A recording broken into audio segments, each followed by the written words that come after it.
Charan. It's 7:10 almost. So, Om Namo Bhagavate Vasudevaya.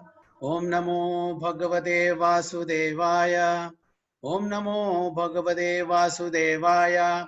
Om Ajnanatimrandasya Jnananjana Shalakaya Chakshurunmilitam Yena Tasmai Shri Guruve Namaha Shri Chaitanya Manobhishtam Sthapitam Yena Bhutale Swayam Rupa Kadamahyam Tadanti Supatantikam Mandeham Shri Gurum Shri Utapatakamalam Shri Gurum Vaishnavamsha Shri Rupam Sagrajatam Sagana Raghunatham Vitam Tam Sajivam Sadvedam Sabadudam Parijana Chaitam Krishna Chaitanya Devam Shri Radha Krishna Padan Sagana Lalita Shri Vishakam Vidamscha He Krishna Karuna Sindhu Dinabandho Jagatpade Gopesha Gopika Kanta Radha Kanta Namostude Tapta Kanjana Gaurangi Radhe Vrindavaneshwari Vishabhanu Sude Devi Pranamami Hari Priye Vancha Kalpatarubhyascha Kripa Sindhubhyevacha Patitanam Pavanebhyo Vaishnavebhyo Namo Namaha Jai Shri Krishna Chaitanya Prabhu Nityananda Shri Advaita Gadadhara Shri Vasadi Gaura Bhakta Hare Krishna Krishna Krishna Hare Hare Hare Rama Rama Rama Hare Hare Hare Om Tat Sat. Hare Krishna. So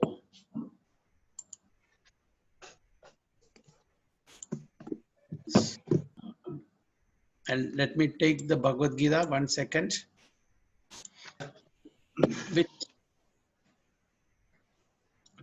Which text? The first one, Prabhuji. We'll start this chapter. Okay, we had finished that. Okay.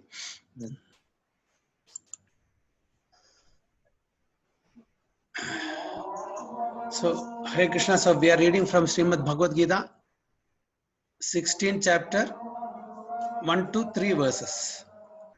Shri Bhagavanu Vacha Abhayam Sattva Samsuddhe Jnana Yoga Vyavasthitam Danam Damascha Yajnascha Swadhyayastapa Arjavam Ahimsa Satyam Akrodhas Tyaga Shantir Abhaishunam Daya Bhuteshu Aloluptvam Mardavam Harir Achapalam Teja Kshamadhridhi Saucham Adrohanati Manita Bhavanti Sampadam Devim Abhijatasya Bharata.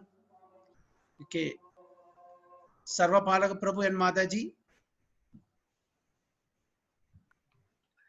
Shri Bhagavanu Vacha Abhayam Sattva Samsuddhir Jnana Yoga Vyavastita Danam Damascha Yajnam Cha Swadhyaya Saparjavam Ahimsa Satyama Tyaga Shantirapaishunam Daya Bhuteshwaro Luptvam Mardavam Hrira Achapalam Teja Kshamadrutim Saucham Atroho Natimanita Bhavanti Sampadam Devim Abhijatasya Bharata.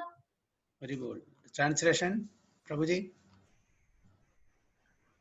The Supreme Personality of Godhead said, fearlessness, purification of one's existence, cultivation of spiritual knowledge, charity, self-control, performance of sacrifice, study of the Vedas, austerity, simplicity, non-violence, truthfulness, freedom from anger, renunciation, tranquility, aversion to fault finding, compassion for all living entities, freedom from covetousness, gentleness, modesty, steady determination, vigor, forgiveness, fortitude, cleanliness, and freedom from envy, and from transcendental qualities, O son of Bharata, belong to godly men endowed with divine nature. Very good. So the Supreme Personality of Godhead said fearlessness, purification of one's existence, cultivation of spiritual knowledge, charity, self-control, performance of sacrifice, study of the Vedas, austerity, simplicity, non-violence, truthfulness, freedom from anger, renunciation, tranquility, aversion to fault-finding, compassion for all living entities, freedom from covetousness, gentleness, modesty, steady determination, vigor, forgiveness, fortitude, cleanliness, and freedom from envy and from the passion or honor these transcendental qualities, O son of Bharata, belong to godly men and men endowed with divine nature. Okay, so these are the qualifications of people endowed with divine nature. Now we can see how many of them we have from this.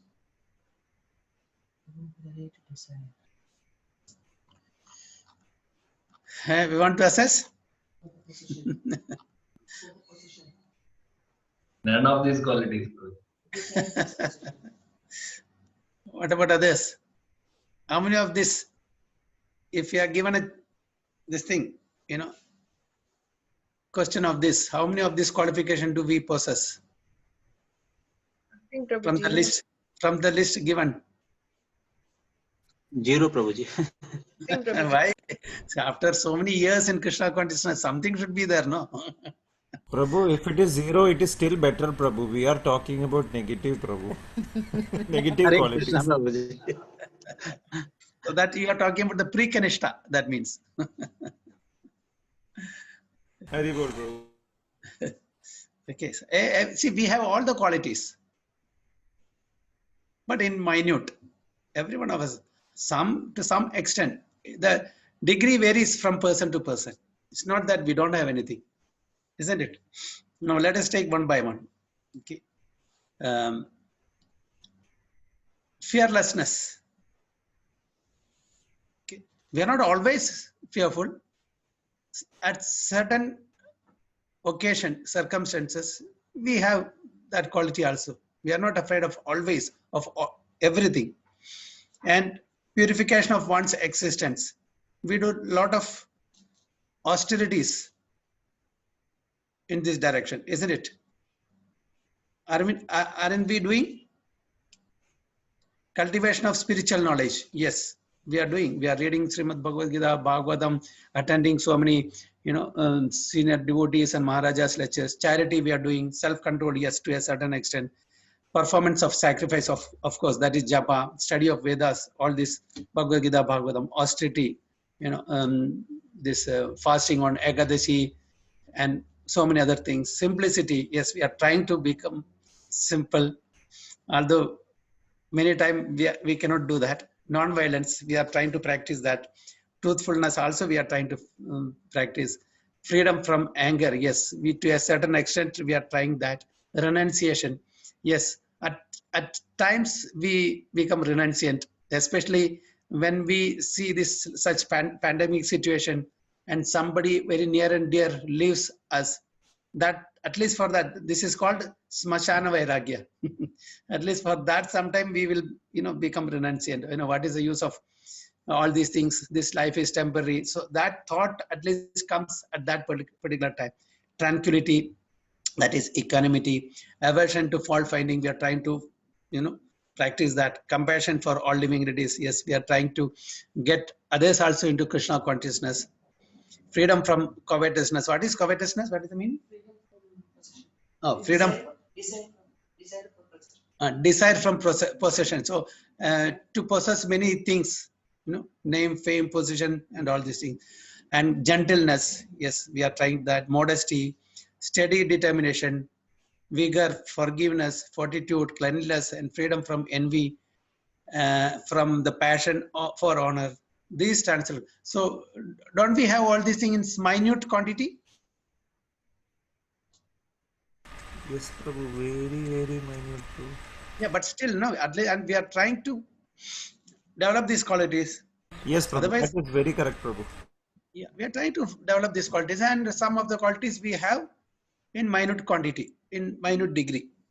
Okay, so we are on the right path.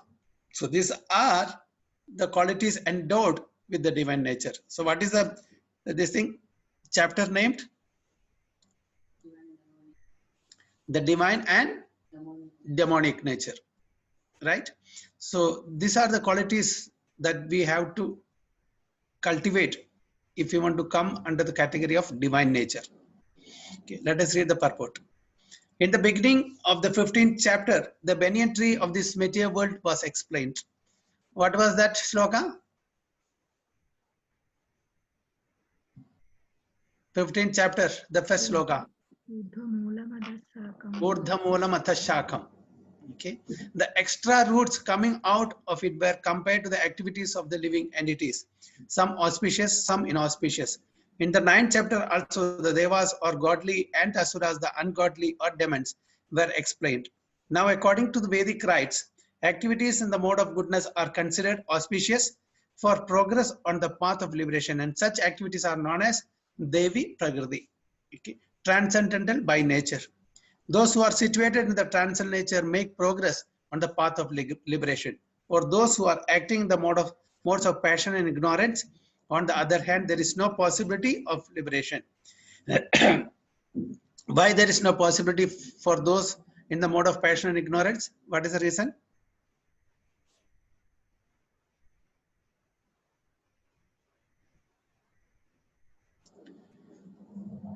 When one is called liberated,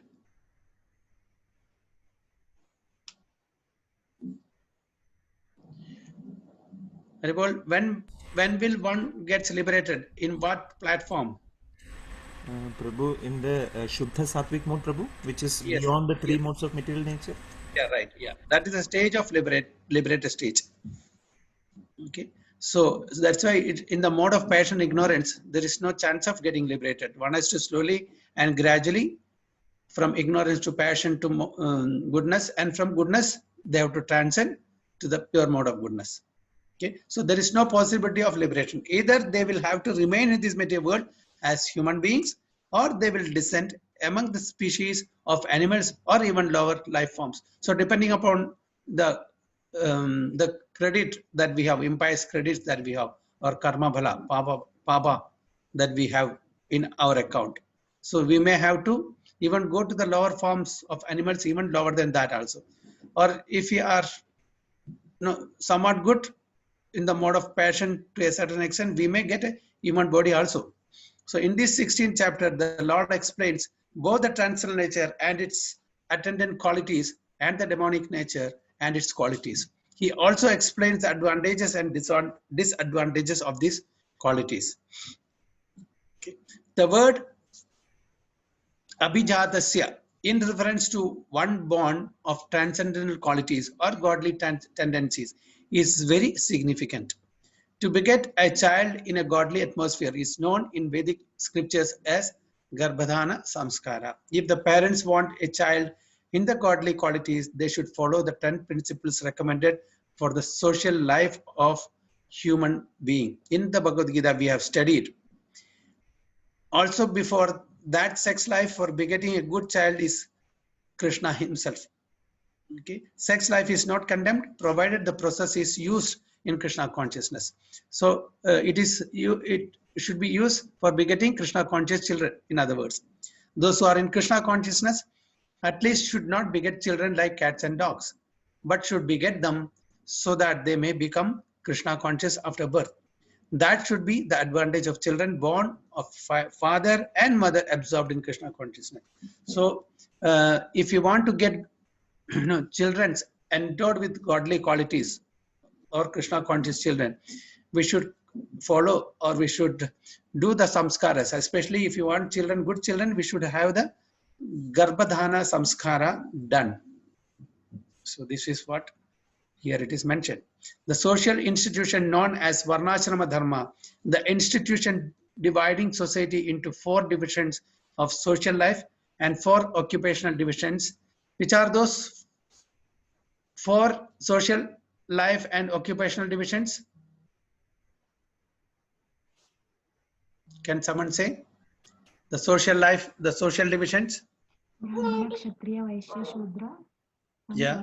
ब्रह्मचर्य वानप्रस्थ संन्यास. Okay. Is not meant to divide human society according to birth. Such divisions are in terms of educational qualifications. So, as in Bhagavad Gita, Lord Krishna very clearly say, Chadur Varnyam Maya Srishtam Guna Karma Vibhagasha. So, it is not divided according to our birth. It is divided, this division is made according to Guna and Karma, according to our qualities and our activities. So, they are to keep the society in a state of peace and prosperity.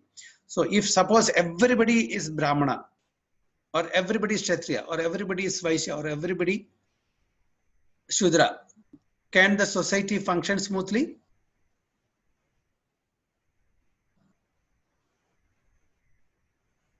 Haribol? No, Prabhu. Yes. So we need head, we need chest, we need legs, we need hands, we need stomach, everything.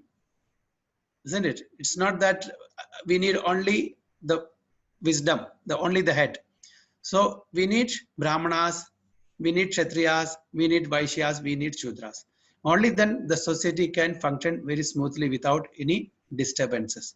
So it is not that the Supreme Lord has put some people in different. It's according to our own acquired influence of the modes that is, giving us a particular lifestyle in a particular guna. So for the society to keep the society in a state of peace and prosperity, we need these different varnas and ashramas. The qualities mentioned herein are explained as transcendental qualities meant for making a person progress in spiritual understanding so that he can get liberated from the material world. So all these are slowly and gradually helping us to the point of getting liberated from this material world. So one should not mistake that this varna ashrama are spiritual. Varna and ashrama is just like a ladder. Slowly and gradually we have to climb this ladder and come to the stage of liberation. So varna and ashrama will help us to come to that stage of liberation. So it is not spiritual. It is again material, varna and ashrama. So in the varnashrama institution, the sannyasi or the person in the renounced order of life is considered to be the head or the spiritual master of all social statuses and orders. Brahmana is considered to be the spiritual master of the three other sections of society, namely Kshatriyas, Vaishyas, and the Shudras. But a sannyasi who is on top of the institution is considered to be the spiritual master of the Brahmanas also. So what is the position of the sannyasi? Is even above Brahmanas, because he is taking the role of a spiritual master who even instructs a Brahmana. For a sannyasi, the first qualification should be fearlessness, because a sannyasi has to be alone without any support or guarantee of support. He has simply to depend on the mercy of the Supreme Personality of Godhead. So this is the speciality.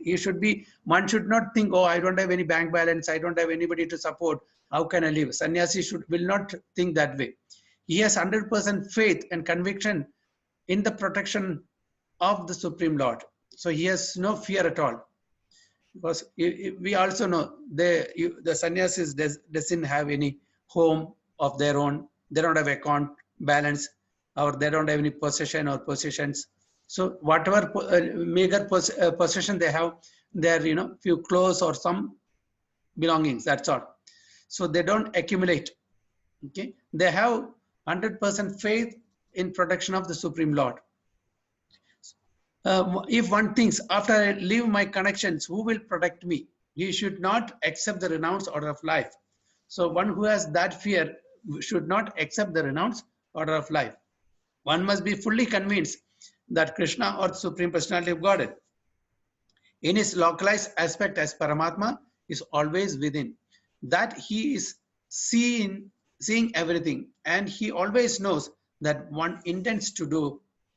One must thus have firm conviction that Krishna as Paramatma will take care of soul surrendered to him. I shall never be alone. One should think, even if I live in the darkest region of the forest, I shall be accompanied by Krishna, and he will give me all protection. That conviction is called abhayam, fearlessness. This state of mind is necessary for a person in the renounced order of life. So what is required for a sannyasi? The main element, that is the main quality that a sannyasi should have, is fearlessness. At any situation, condition, or circumstances, that he will be protected by the Supreme Lord. So he doesn't have to acquire or amass wealth or any other belongings for his survival. He's just a mendicant. He lives whatever he gets. without even seeking for that. So this is the position of a sannyasi. And at the same time, he gives to others all spiritual knowledge. This is his position, that wherever he goes, he tries to give Krishna spiritual knowledge without expecting anything. Then he has to purify his existence. There are so many rules and regulations to be followed in the renounced order of life. Most important of all, a sannyasi is strictly forbidden to have any intimate relationship with a woman. He is even forbidden to talk with a woman in a secluded place. Lord Chaitanya was an ideal sannyasi, and when he was in Puri, his feminine devotees could not even come near to offer their respects. They were advised to bow down from a distant place. This is not a sign of hatred for women as a class, but it is a stricture imposed on the sannyasi not to have close connections with women. One has to follow the rules and regulations of a particular status of life in order to purify his existence. So why this so much of stringent rules for sannyasis? What is the reason?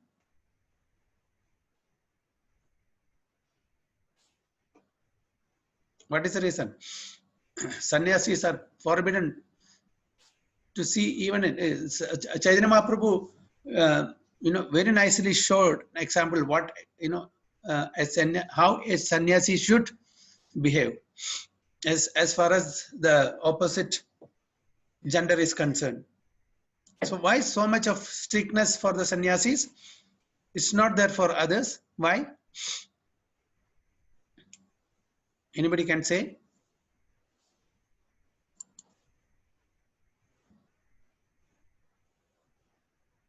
Haribol?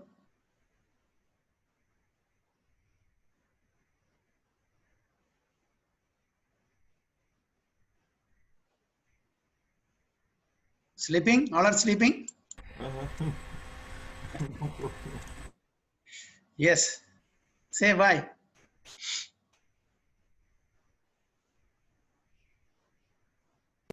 Because of they are not in the Grihasthastha, Prabhuji. Yes. What is the vow that they have taken? No. What a sannyasi is supposed to do? Dedicate their life for Krishna.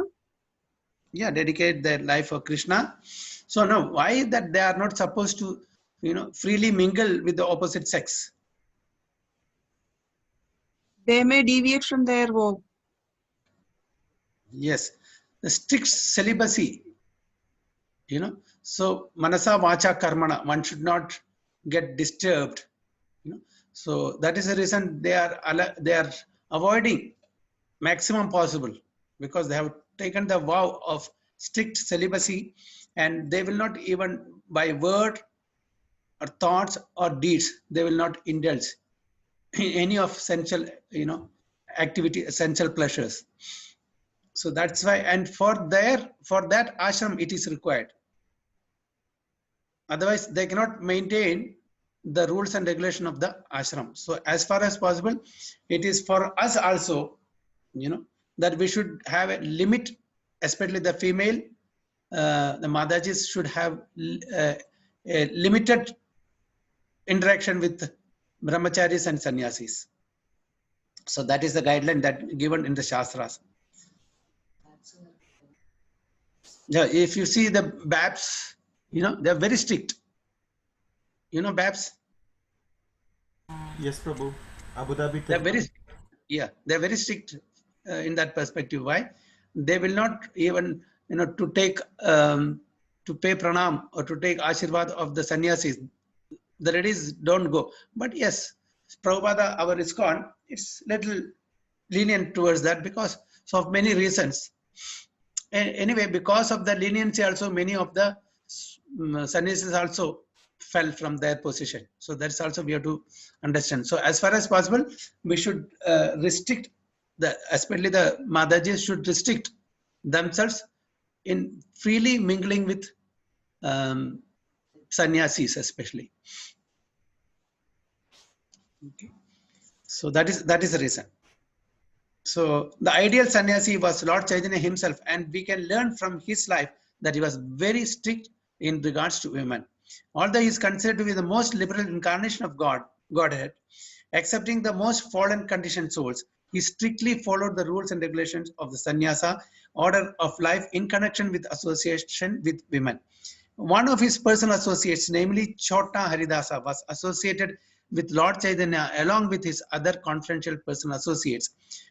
But somehow or other, this Chota Haridasa looked lustily on a young woman, and Lord Chaitanya was so strict that he at once rejected him from the society of his personal associates. So this is a pastime of Lord Chaitanya with Chota Haridas. You know, in the Chaitanya Charitamrita, we get that pastime. We can read that. Lord Chaitanya said, for a sannyasi or anyone who is aspiring to get out of the clutches of material nature and trying to elevate himself to the spiritual nature and go back home, back to Godhead, for him, looking toward material possessions and women for sense gratification, not even enjoying them, but just looking toward them with such a propensity, so condemned that he had better commit suicide before experiencing such illicit desires. So these are the processes for purification. No, those days it was so very, very strict. You know, there are reasons for that. It's not just, you know, it is blindly they have put this thing, so that, you know, they don't even in their thought that they should not have such desires. Can you give from our scriptures some example, some, you know, regarding this? It's not a sannyasi, of course. Vishwamitra Prabhuji. No, okay, not Vishwamitra. You know, father told his son to chop the head of mother and the brothers. Parashuram Prabhuji? What is that? Parashuram? Yes, Parashuram. Jamadagni, his father. You know what was the reason? He was a Grahastha ashrama. He was, of course, sage. Even though it's Grahastha ashrama, there's all sage. It's not ordinary people like us, not like us Grahastha.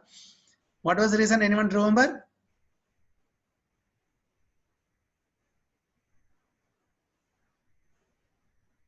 No one. Okay. Prabhu, Yeah. Mataji had gone to bring water from a river, and you know, he saw somebody taking bath, and for a minute, you know, when she came back, she couldn't carry the pot. No, it's not like that, Prabhuji. So, you could not make the pot. Okay. Yeah, tell me. Go ahead. Yeah, making the pot, Prabhu. Yes, Prabhu. Yeah.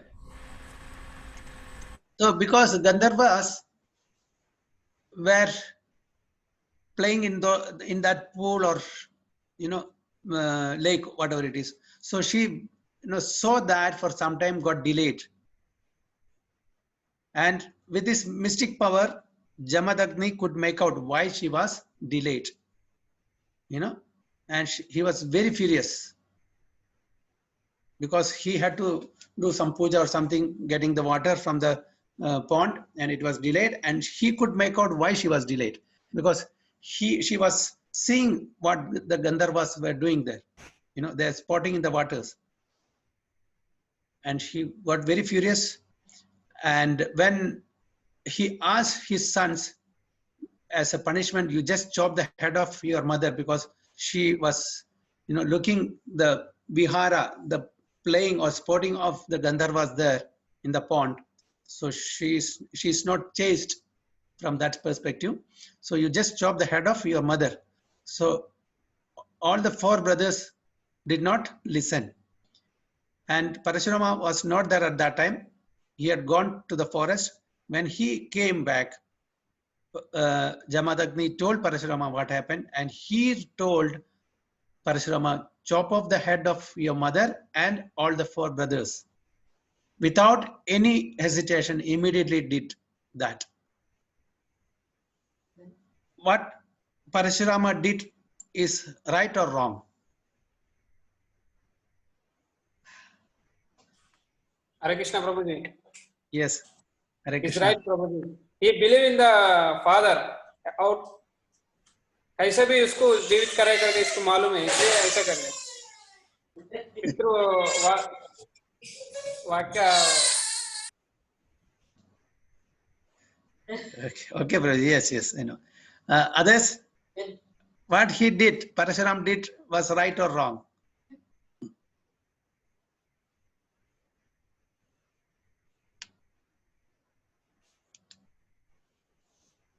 Yes, Prabhuji and Mataji's. Prabhu, again silence, Prabhu.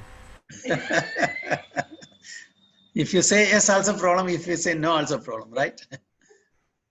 Okay, now in the present time, the father is telling, what should we do? Okay, forget about Parashurama and Jamadagni. Something happens. In the present time, the father says to the son to do the same activity. Should we do or not?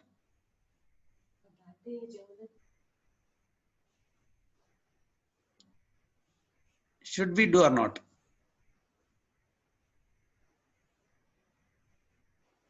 Why silence? You can say yes or no in this case at least.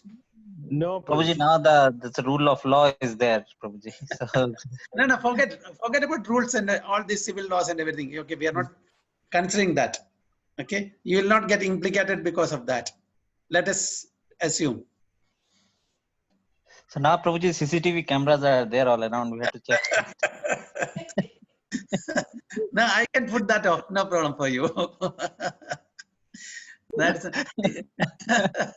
Again, difficult to answer, Prabhuji. what is that? Again, difficult to answer, Prabhuji. Yes. What about others? Hare Krishna Prabhuji. Yeah.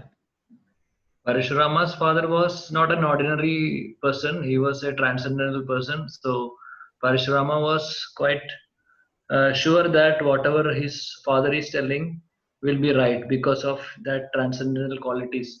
But in the present generation, our father is not transcendental. So we might be not doing. Yes, Raji, that is the right answer because we have to see our father is having the same quality and stature that Parashurama's father Jamadagni has. Is he a sage? Is he without any fault? Is he transcendently situated? No. Our father can go wrong from many ways. So we should not do that unless until we are sure what our father is ordering. Such an act, before doing such an act, we have to be sure because our father is also within the three modes of material nature. Whereas Jamadagni is not an ordinary person, he is a sage. So if our father is also equal to Jamadagni, yes, we can carry out that order. And another thing, as our Rajeshwar Prabhu rightly said, Parashurama knew very well,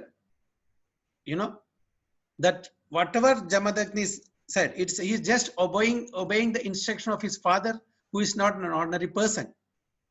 And he can get their lives back.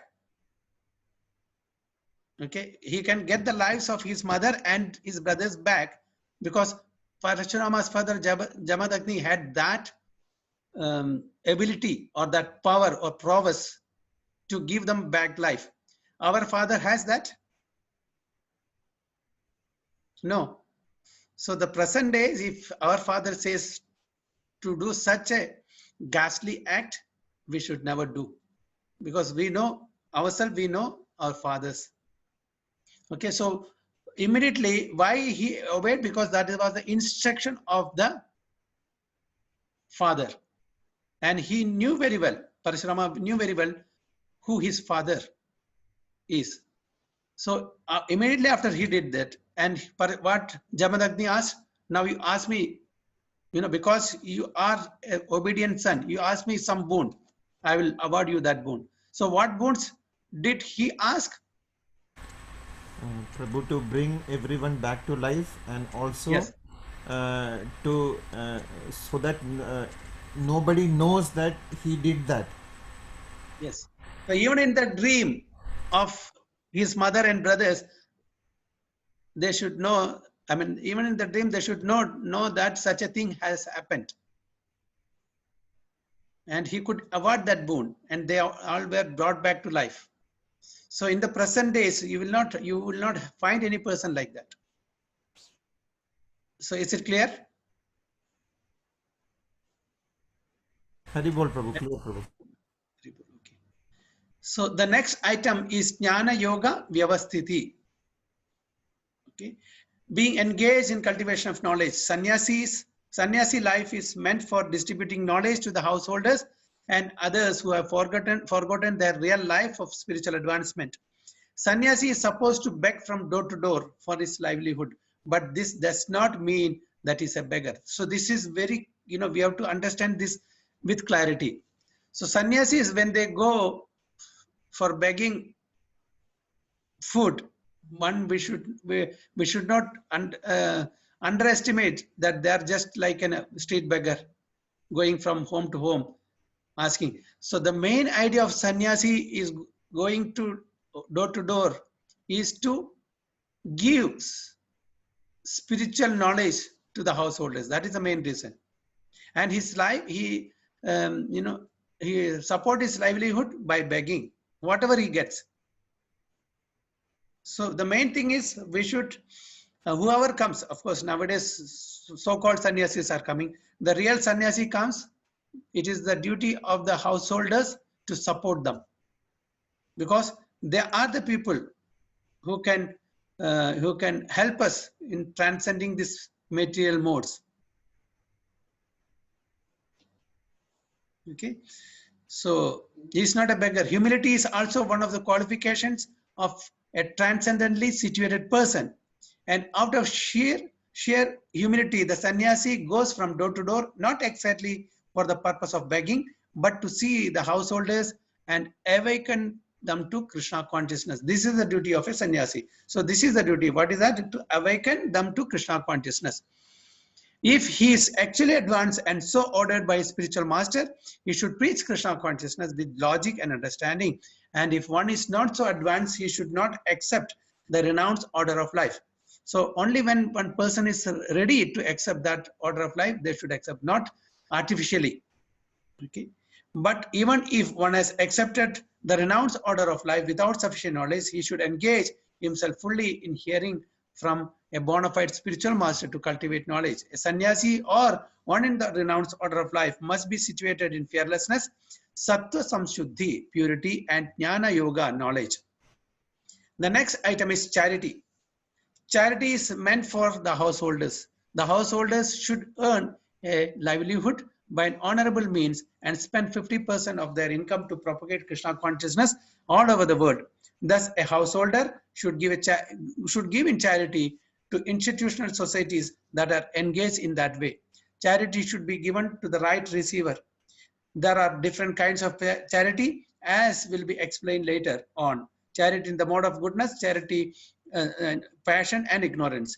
Charity in the mode of goodness is recommended by the scriptures, but charity in the modes of passion and ignorance is not recommended, because it is simply a waste of money. Charity should be given only to propagate Krishna consciousness all over the world. That is charity in the mode of goodness.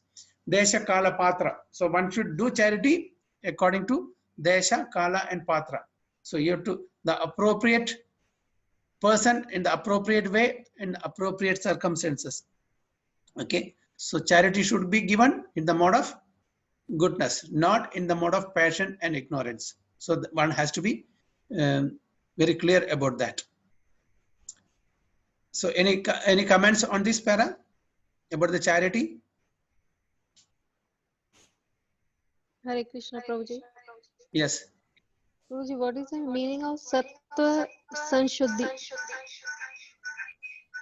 Sattva Saddhi means purity, and jnana, that is, Sattva means pure, samshuddhi, purity. Okay, Prabhuji. Hare Krishna. Sattva, in bracket it is written on Sattva Samshuddhi, purity. And Jnana Yoga, that is knowledge. So any other comments or questions?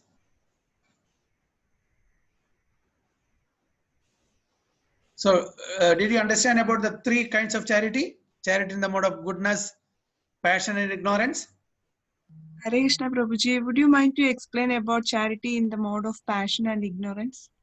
Okay, charity in the mode of passion is just like for name and fame. I am giving to some temple or some construction of hospital or any other thing. It is in the mode of passion, just to put my name there, a big name board, so that everybody comes and sees, okay, this is donated by so and so person. Then my name and fame will increase. So it is in the mode of passion. Okay, because why I want something in return, that is my name and fame, so that I can tell, see, I have donated so much for this hospital, for this education institution, for this and that. Okay, so that I will become famous. That is prashasti. Okay, for the name and fame, passion. And ignorance, I am giving it unwillingly. Okay, it may be for a good cause, but I am not, because of some obligation, although I am not willing to give it, just out of some obligations of duty, I am giving it. It's out of ignorance.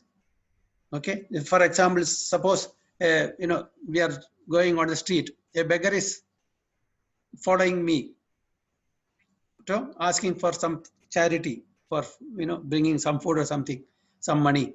So I avoid, but he is not leaving me, comes behind me.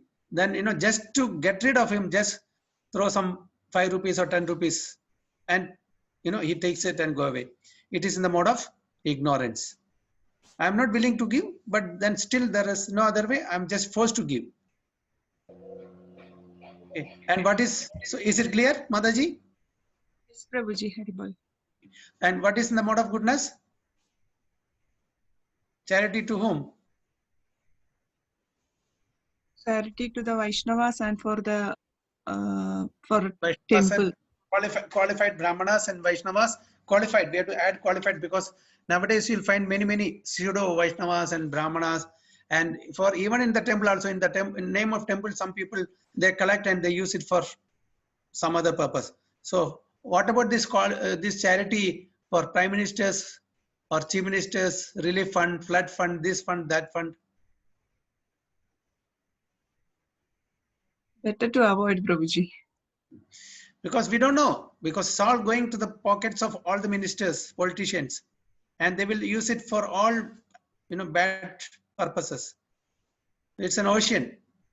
How many percent of that really goes for the real purpose, we don't know. So better on a personal level we can help. That still we know that it goes in the right hands. Okay, is it clear? Haribol, Prabhuji. Yeah. Then as far as Dhamma means self-control is concerned, it is not only meant for other orders of religious society, but is especially meant for the householder. Although he has a wife, a householder should not use his senses for sex life unnecessarily. There are restrictions for the householders even in sex life, which should only be engaged in for the propagation of children. Okay. If he does not require children, he should not enjoy sex life with his wife. Modern society enjoys sex life with contraceptive methods or more abominable methods to avoid the responsibility of children. This is not in the transcendental quality, but is demonic. If anyone, even if his householder wants to make progress in spiritual life, he must control his sex life and should not beget a child without the purpose of serving Krishna. If he is able to beget children who will be in Krishna consciousness, one can produce hundreds of children, but without this capacity, one should not indulge only for sense pleasure. So how many children we want, we can have, but only thing is we have to see that they're all brought up in a Krishna conscious way. Okay. Sacrifice is another item to be performed by the householders, because sacrifices require a large amount of money. Those in other orders of life, namely Brahmacharya, Vanaprastha and Sannyasa, have no money. They live by begging. So performance of different types of sacrifice is meant for the householders. They should perform Agnihotra sacrifices as enjoined in the Vedic literatures, but such sacrifices at the present moment are very expensive and it is not possible for any householder to perform them. The best sacrifice recommended in this age is called Sankirtana Yajna. So the other sacrifices like Agni Hotra or whatever sacrifices given in the scriptures cannot be performed now in this present age because of it's very costly and the pure ingredients are not available. If at all it is there, it's not in abundance because we need pure such paraphernalia and ingredients in abundance for doing such sacrifices. So it is not possible. And not only that, we need qualified brahmanas. So such sacrifices cannot be done in the present age. So what is the best sacrifice that is recommended? Sankirtana Yajna. Okay, chanting the holy name of the Lord. Hare Krishna, Krishna Krishna, Hare Hare, Hare Rama, Rama Rama, Hare Hare is the best and most inexpensive sacrifice. Everyone can adopt it and derive benefit. So these three items, namely charity, sense control, and performance of charity, are meant for the householders. Okay, so these three items: charity, sense control, and performance of sacrifice. So Adhyaya, then Swadhyaya, Vedic study is meant for brahmacharya or student life. Brahmacharis should have no connection with women. They should live a life of celibacy and engage the mind in the study of the Vedic literatures for cultivation of spiritual knowledge. This is called Swadhyaya. Swadhyaya means study, Vedic study. So this is the duty of especially brahmacharya student. Okay, that's the time. It's a student life. That's the style that they have to study all the Vedic literatures under the guidance of a proper spiritual master. Tapas or austerity is especially meant for the retired life. Okay, that is, which is the retired life?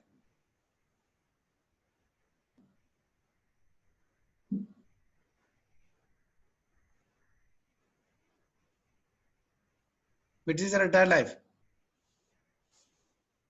Vanaprastha.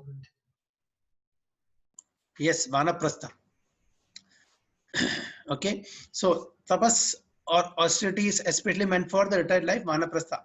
One should not remain a householder throughout his whole life. He must always remember that there are 4 divisions of life: brahmacharya, grihastha, vanaprastha, and sannyasa. So after grihastha, householder life, one should retire. So if one lives for 100 years, he should spend 25 years in student life, 25 years in householder life, 25 in retired life, and 25 in the renounced order life. These are the regulations of the Vedic religious discipline. A man retired from household life must practice austerities of the body, mind, and tongue. That is tapasya.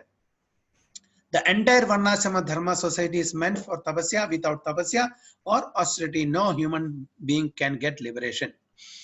The theory that there is no need of austerity in life, that one can go on speculating and everything will be nice, is recommended neither in the Vedic literature nor in Bhagavad Gita. Okay, so different Varna and Ashrama have different occupational duties. So one has to follow and do that duty. Only then we can slowly and gradually come to the stage of liberation. Otherwise, so tapas is required, that austerity, then this thing. So adhyaya is required. So irrespective of which ashrama or which varna we are in, we have to do all these things: charity, tapas, and swadhyaya, and this thing, what you call sacrifice. Everything is required. So in all stages, in all varna, in all ashrama, these things we have to do. Such theories are manufactured by show bottle spiritualists who are trying to gather more followers. If there are restrictions, rules and regulations, people will not become attracted. Therefore, those who want followers in the name of religion just to have a show only, don't restrict the lives of their students nor their own lives, but that method is not approved by the Vedas. So there are so many so-called societies, spiritual or religious societies. Do they implement strict rules and regulations? How many of them are doing? Okay, they may be following those who are in the brahmacharya or sannyasa cadre. Okay, they may be following. But what about when it comes to the other devotees, householder devotees and other devotees? How many of you have seen such society who are restricting their members. How many societies are there? They are teaching Bhagavad Gita, Bhagavatam and all, but are they restricting their members to have a regulated life, strictly in the sense?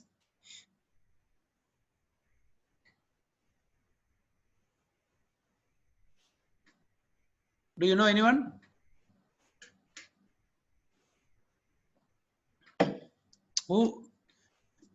Which societies or which religious or spiritual society are teaching their members like for regulatory principles? Only our ISKCON, Prabhuji. I have not come across any. Yes, those who are in the ashram, they may be practicing, but the general members of those society, they are not restricting their members. You know, the responsible guru or spiritual master or Baba, whoever it is, they are not restricting their members, the general members. Their ashram vasis may be practicing that regulations, but the general members of the society, they are not restricting. I have not come across. Have anyone come across like that? Strictly telling their members that you should avoid this, no meat eating, no illicit sex, no gambling, no intoxication. Hare Krishna, Prabhuji. Yeah. Maybe in Jain Dharma. What is that? In Jain Dharma, they teach these things, Prabhuji. Yes. Jain Dharma they teach, and who are following now? Jain Dharma. That's a problem. Only those who are there very strict. I know what is that? What is the name they called?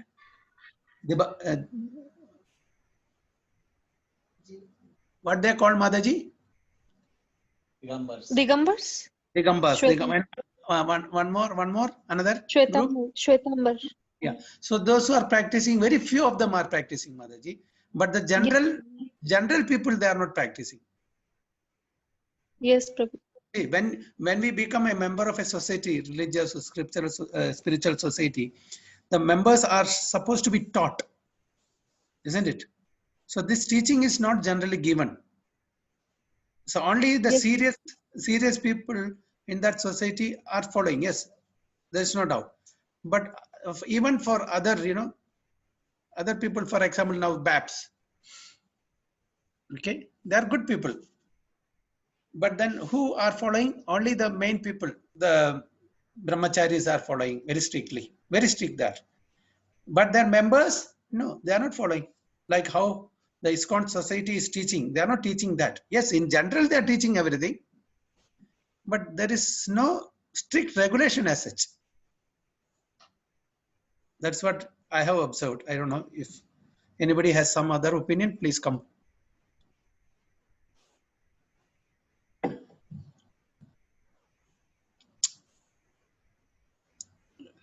Yes.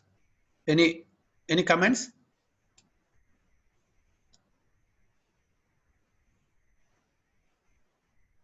Haribol?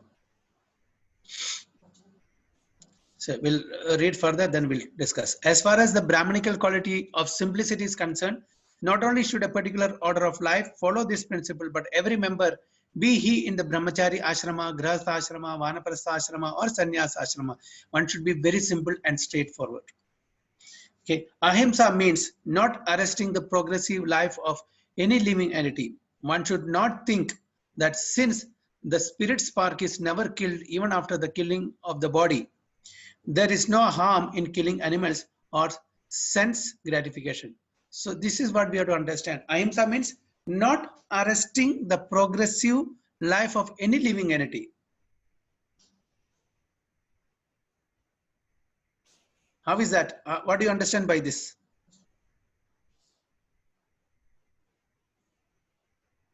Ahimsa means not arresting the progressive life of any living entity. What do you understand?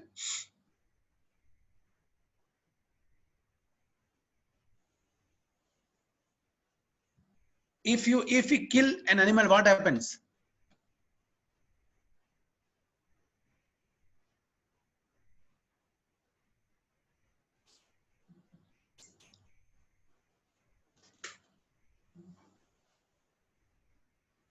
Hare Krishna Prabhu. We Yes. are blocking his pathway to Krishna Prabhu.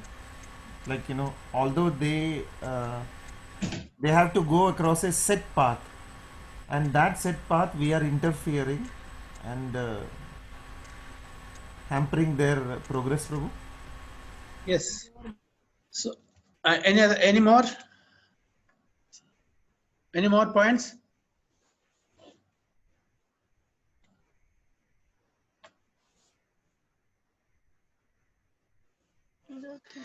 Prabhuji, we are not killing them, we are killing their future generations also, which is supposed to come if they're alive. No. Oh yeah, I agree that. But here the sentence is ahimsa, means not arresting the progressive life of any living entity.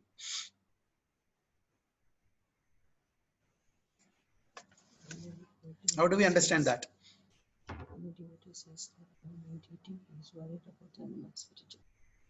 If we kill the animal, their spiritual will drop. Daya is lost. Mother cannot criticize her children.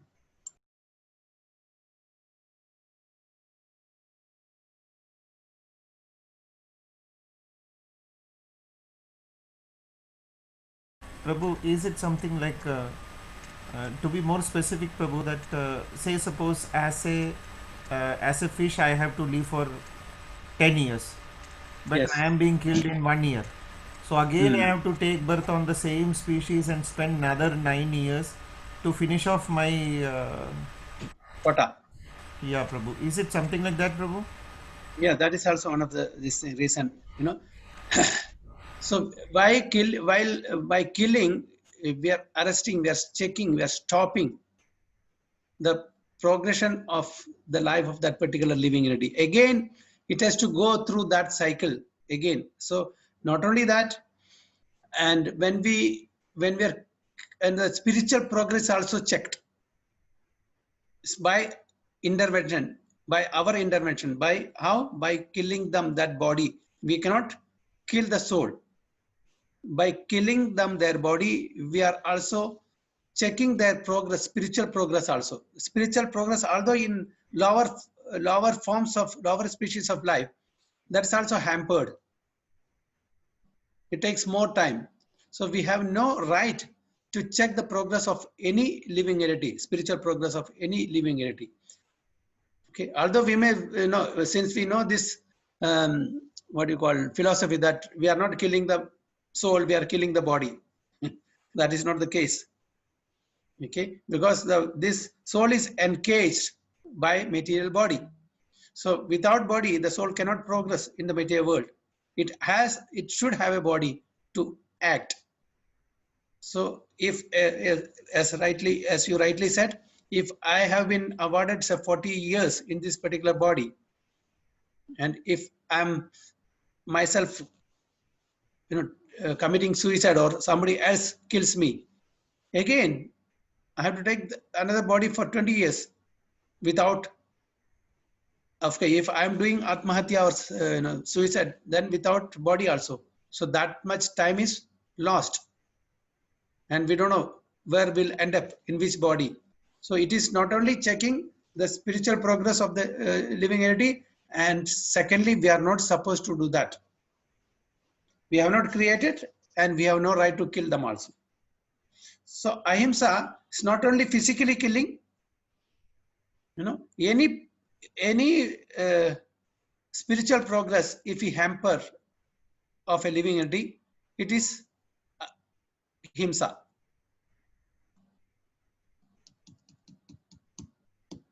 Okay, so if you are hampering the spiritual progress of a living entity, it's called, what is it called? Ahimsa or himsa? Himsa. Himsa. So one should not think that since the spirit spark is never killed, even after the killing of the body, there is no harm in killing animals for sense gratification. So that is what we have to make it clear. So that anyway, the spirit spark is never killed, so I can, gratify my senses by killing them and taking the flesh from them. People are now addicted to eating animals in spite of having an ample supply of grains, fruits, and milk. There is no necessity for animal killing. This injunction is for everyone. When there is no alternative, one may kill an animal, but it should be offered in sacrifice. How do we take this now? When there is no alternative, one may kill an animal, but it should be offered in sacrifice.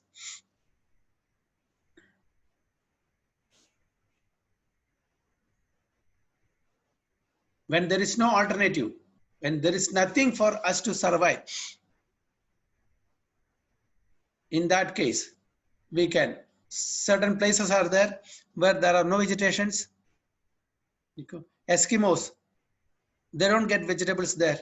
So they have to survive on aquatics. There is no problem because that is their place is like that. You don't get anything. What you can do? So you may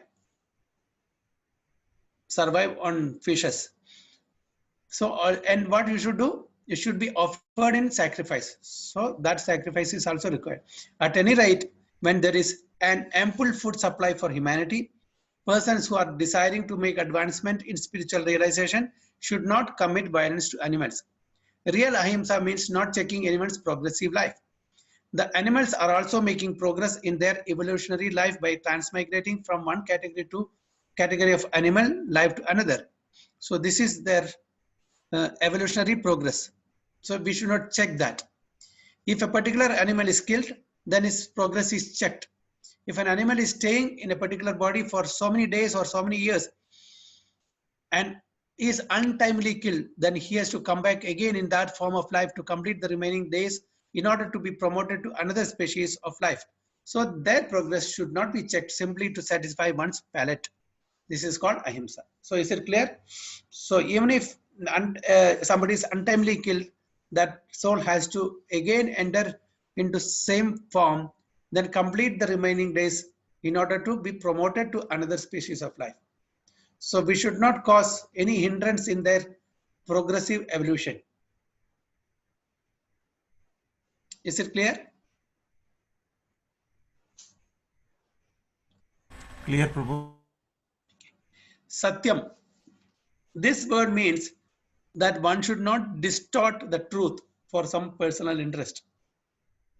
In Vedic literatures, there are some difficult passages, but the meaning or the purpose should be learned from a bona fide spiritual master. That is the process for understanding the Vedas. Shruti means that one should hear from the authority. One should not construe some interpretation for his personal interest. There are so many commentaries on Bhagavad Gita that misinterpret the original text. The real import of the word should be presented, and that should be learned from a bona fide spiritual master. So Satyam, the truth, one should not distort. So if you don't know about it, especially when these scriptures are in Devanagari or Sanskrit, we should not interpret as per our understanding. We should seek the advice of spiritual master or who are expert in interpreting it in the right way. So this we have to be very careful. With our little understanding, we should not misinterpret the original text. So we should seek the assistance of bona fide spiritual master or expert devotee to understand in the right perspective. Akrodha means to check anger. Even if there is provocation, one should be tolerant. For once one becomes angry, his whole body becomes polluted. Anger is a product of the mode of passion and lust. So one who is transcendently situated should check himself from anger. Apaishunam means that one should not find fault with others or correct them unnecessarily. Okay. Anger, we all know. Okay. How can we check the anger?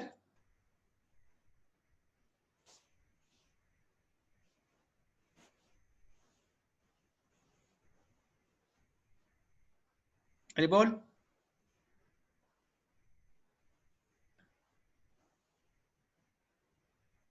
Haribol, Prabhu. Yes, how can we check the anger? Prabhu, you can Yes. only engage in. What leads to anger?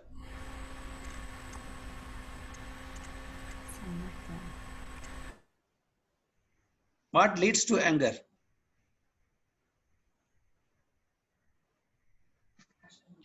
Prabhuji, the shloka is there. Dhayata Vishyapunsam Sangas Tesu Jayate.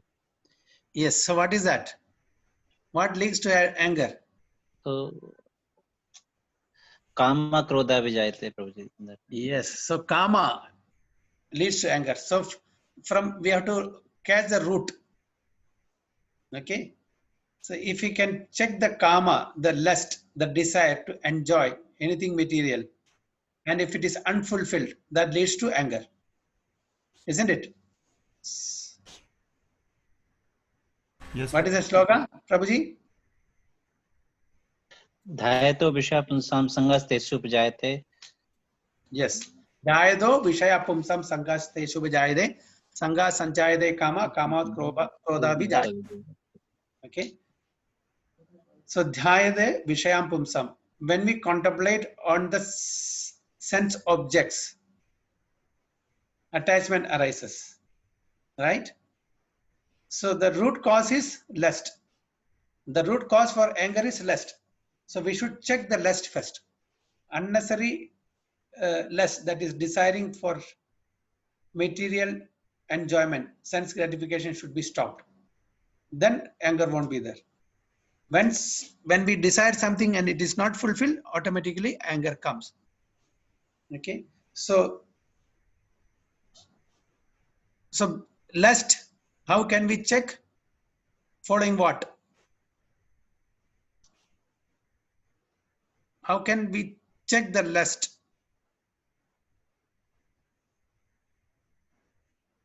What is the medicine? What is the remedy?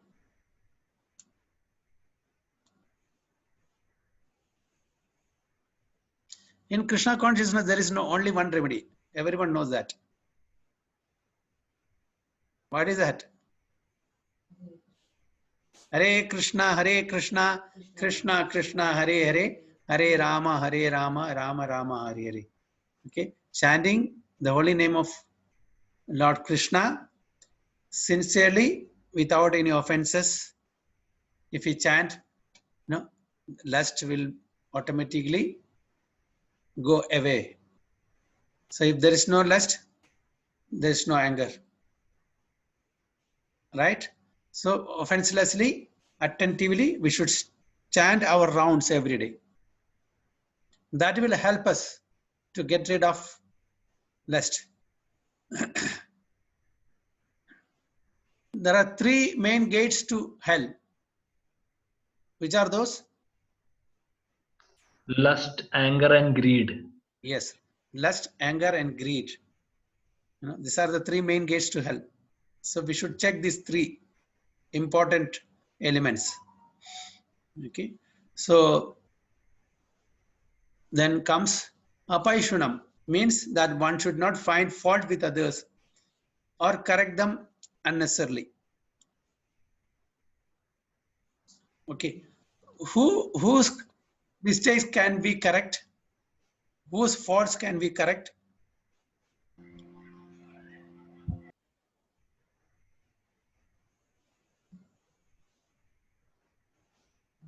Can we correct anyone and everyone? Prabhuji, other than Mataji's.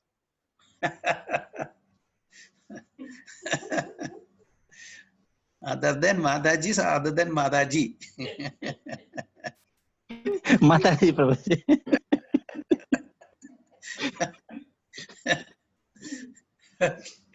Yeah. Own wife.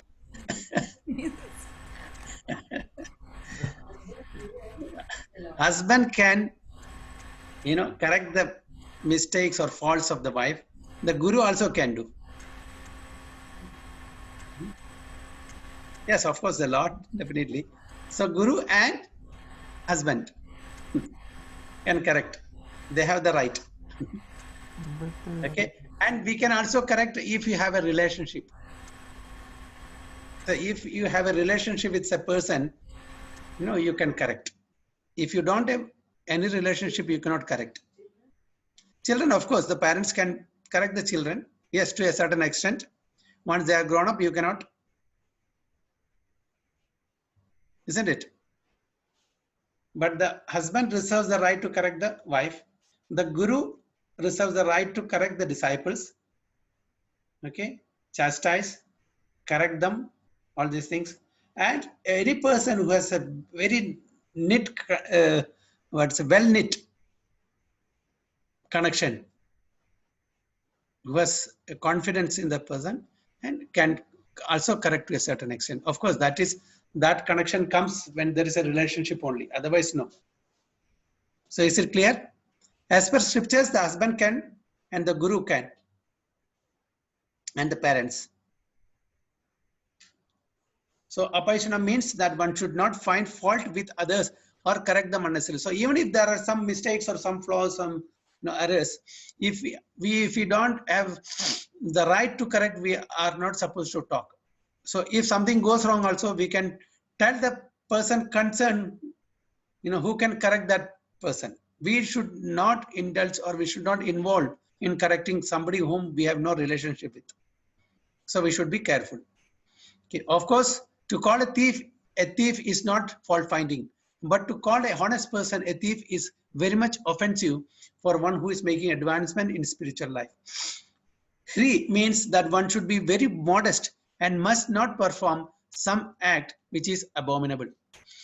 Achapalam, determination, means that one should not be agitated or frustrated in some attempt. There may be failure in some attempt, but one should not be sorry for that. He should make progress with patience and determination. Okay, so it's not that in our first attempt itself we will be successful. We may have to try again and again. So we should not lose our patience and determination. Okay. Especially as far as the spiritual activities are concerned. Okay, materially, if he speaks, we should try. Okay, and we should try again. But once we think that we are not going to achieve, just leave it. We should leave it to the Supreme Lord's decision. Okay, it's not my cup of tea. It's not meant for me. Prayasa should be avoided. We can endeavor. We can put in effort, but not over endeavor, especially for spiritual things. Material things. For spiritual things, we should endeavor more and more because it's for our benefit. Okay. The word Tejas used here is meant for the Kshatriyas. The Kshatriyas should always be very strong to be able to give protection to the weak. They should not pose themselves as non-violent. If violence is required, they must exhibit it. But a person who is able to curb down his enemy may under certain conditions show forgiveness. He may excuse minor offenses. So the Kshatriyas should be strong and protect the weaker section of the society. And they cannot be non-violent. Suppose the police becomes non-violent or the army becomes non-violent. Will it work? Even on the material platform.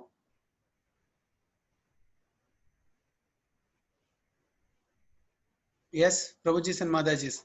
If the police becomes, he's telling, I am following Ahimsa. Will it work? I am a Gandhian. I am a follower of Gandhi. I will not do any violence. Even if a thief or robber comes and does, rob the bank or harass the innocent public, what they should do?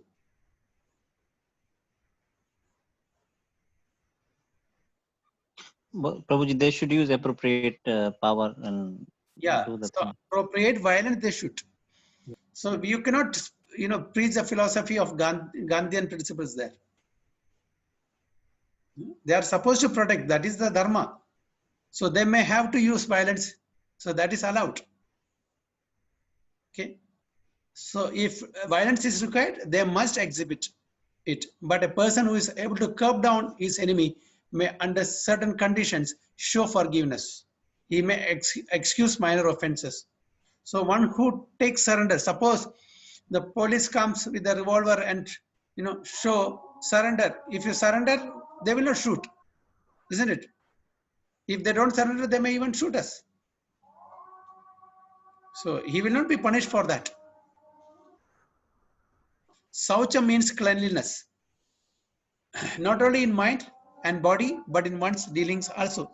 It is especially meant for the mercantile people who should not deal in the black market.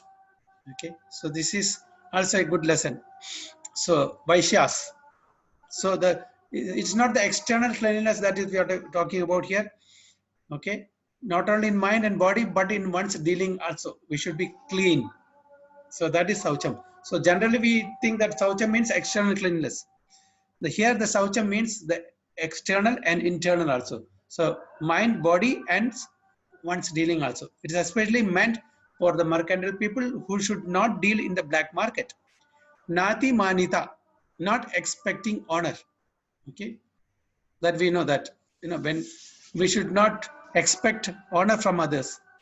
Applies to the Shudras, the worker class, which are considered according to Vedic injunctions to be the lowest of the four class.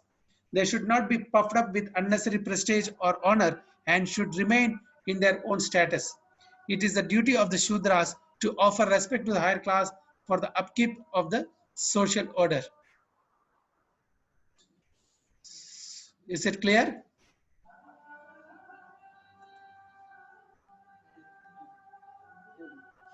Okay, we'll read this also last. Hari Bol Prabhu. All these 26 qualifications mentioned are transcendental qualities. They should be cultivated according to the different status of social and occupational order. The purport is that even though material conditions are miserable, if these qualities are developed by practice by all classes of men, then gradually it is possible to rise to the highest platform of transcendental realization. Okay.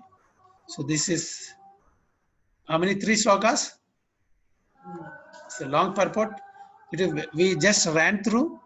We have to read it again and again to get some idea. For each this thing we can speak a lot to understand in the right perspective how it is applying all these qualities for each one of us or on different platforms.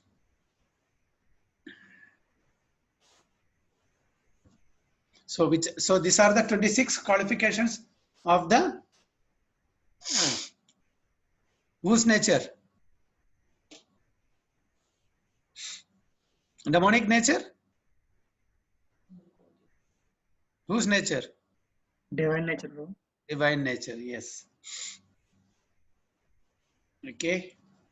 So any questions or any comments?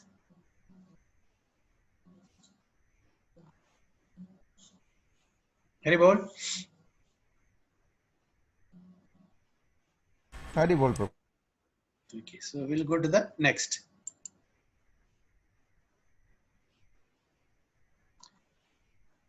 (16.4) Dambo darpo abhimanascha krodha parusyam evacha ajnanam cha abhijatasya partha sampadamasurim. Okay. Bhagavati Mataji. Hare Krishna Prabhu. Dambo darpo abhimanascha krodha parushyameva cha ajnanam cha abhijatasya partha sampadamasurim. Hare Krishna. Yeah. Prabhu is there? Yes. Hare Krishna, bro. Translation. Pride, arrogance, conceit, anger, harshness, and ignorance. These qualities belong to those of demoniac nature, O son of Pratha. For demonic nature, only few, not more. Not more.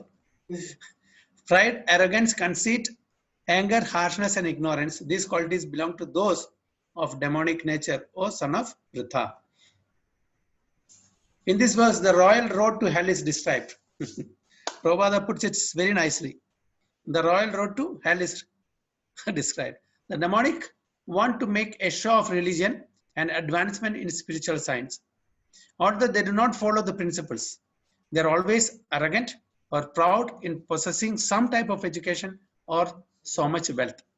They desire to be worshipped by others and demand respectability although they do not command respect. Our trifles, they become very angry and speak harshly, not gently. They do not know what should be done and what should not be done. They do everything whimsically according to their own desire, and they do not recognize any authority. These demonic qualities are taken on by them from the beginning of their bodies in the wombs of their mothers. And as they grow, they manifest all these inauspicious qualities. So pride, arrogance, conceit, anger, harshness, and ignorance. These qualities belong to those of demonic nature, or son of Pritha. So whoever has these qualities, they fall under the category of demonic nature. And they will not follow any scriptural injunctions. They will live whimsically. Whatever the mind, they will say, there's a saying, whatever my mind says, I will do that.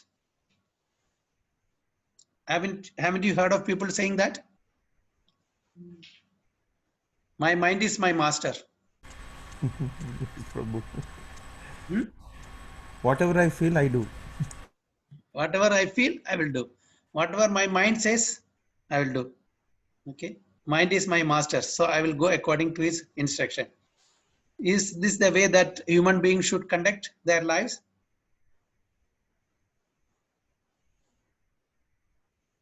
They have knowledge, material knowledge, and with that material knowledge, they demand respect.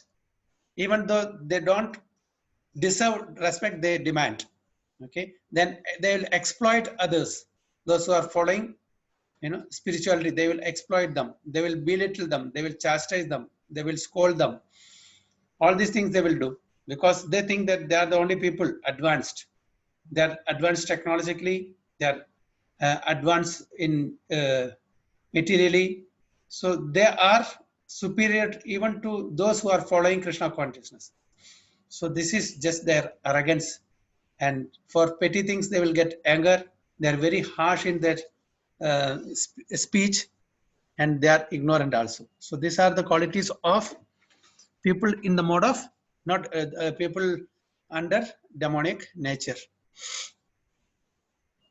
So any points here in this para, in this sloka?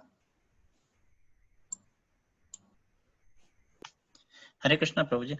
Prabhuji, the last line, these demonic qualities are taken by them from the mother's womb.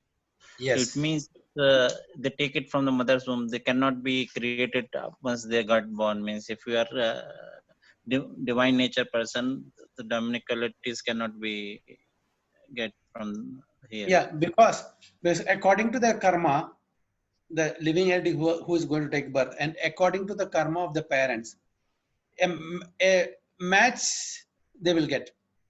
A match means that is matching for the parents and matching for the child to be born. They will take shelter in the womb of such a mother. So it is already there. From there, in the womb of the mother itself, it is there. But as they progress in their life, material life, progress in this age-wise, they start manifesting these inauspicious qualities. Why it is happening? Because of karma, and the parents are also not taking due consideration of Garbhadhana Samskara and not praying to the Supreme Lord, not taking the righteous path, isn't it? So because of their behavior and lifestyle, they are getting such a child, and child is also due to get such parents because there are it's a match, mix and match. So if the parents are religious, following scriptures, even though they have some bad karma, they will not get such a child, because in this life they are trying to follow the scriptures properly, all the four regulatory principles, and following all the samskaras. So they will not get. Even if they get, it will not be to the effect of like Hiranyakashipu and Hiranyaksha. Just a sample only they will get. So that's why when we know this, we should follow all these Garbhadhana Samskara, reading scriptures, especially when somebody is pregnant, they should not see horror movies. Okay? If they see horror movies, horoscope will be horoscope, not horoscope. Yes, sir. The children born. Yeah. So it's up to us. That is why we have got the freedom, no? We say it is our destiny. And who is making our destiny? We ourselves, Prabhuji. Yeah, we ourselves. We say it's our fate. It's our destiny. We ourselves are the cause for our fate and destiny. So if we can create the destiny, we can change our destiny also. It is in our hand. Isn't it? It is how we conduct our life, is how we live our lives. So the previous lives, because of our previous life, we are now suffering or enjoying. The future lives will depend upon our present lives activities. So is it clear? Yes, Prabhuji. Thank you. Okay, next. 16.5. Devi Sambad Vimokshaya Nibandhaya Surimata Ma Sucha Sampadam Devim Abhijatosi Pandava. Mayuri Mataji and Prabhu.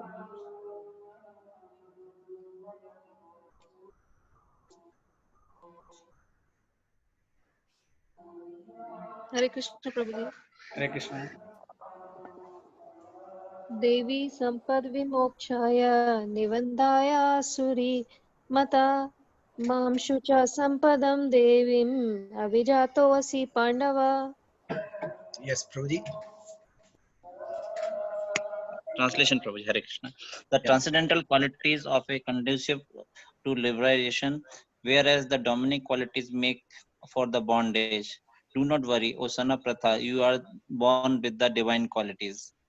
Hare. The transcendental quality is conducive to liberation, whereas the demonic qualities make for bondage. Do not worry, O son of Pandu, for you are born with the divine qualities. So he's assuring Arjuna. So you don't worry of all these things. No, you are born with divine qualities. Who is telling this? Krishna is telling. So should he suspect? No. So he's rest assured that, he's not under the demonic quality. He's under the divine qualities. Because Arjuna is put into bewilderment for a particular purpose.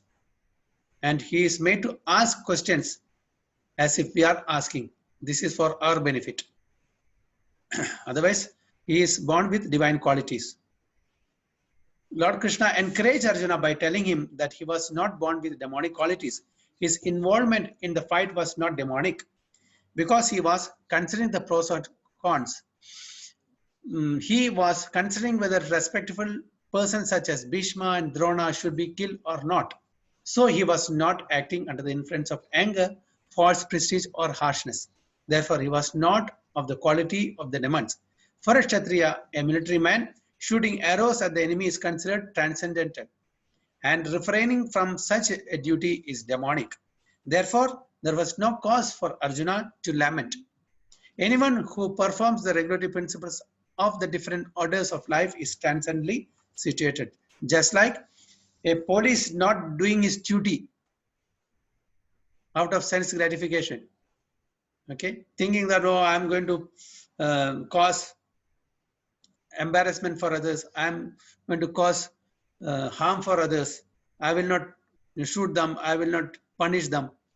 So this is the same thing that Arjuna is also thinking, because the opposite side is his own pupil, his cousins, his father-in-laws, his brother-in-laws, his teachers, his grandfather.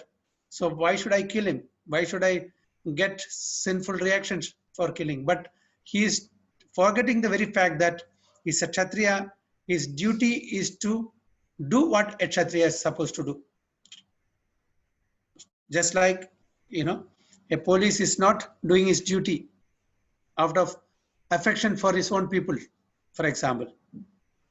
So this is Krishna is telling Arjuna that don't worry, you are born with divine qualities. You are not under any demonic nature, and just do your duty as you are supposed to do it. So for a Kshatriya, a military man shooting arrows at the enemy is considered transcendental. So that's also a spiritual duty. Here it's mentioned. And refraining from such a duty is demonic. If they don't do that duty, that is demonic. So anyone in any varna or ashrama, if they are not performing their duty, that's called as demonic nature. So a Brahmana is supposed to be wise and sattvic. If he's not a sattvic and wise, he's not he's demonic. Although he is born in the Brahmana family, he is not exhibiting the Brahmanical qualities. Definitely is demonic. So like that, in every varna and every ashrama, a minimum requirement criteria is there. So we are supposed to exhibit those qualities. Hare Krishna. Is it clear? Any comments?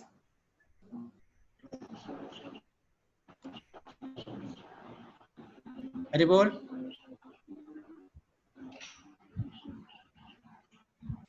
Hari Bol, Prabhu. Hari Bol. So now comments.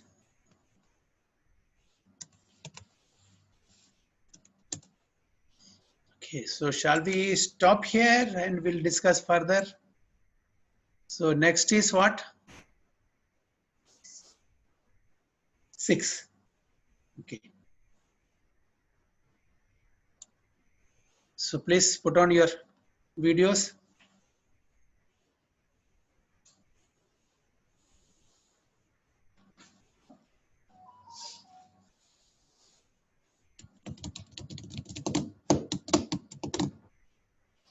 Hare Krishna.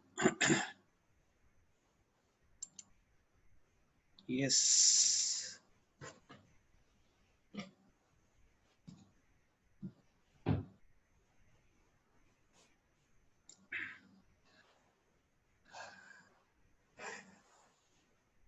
Camera, please.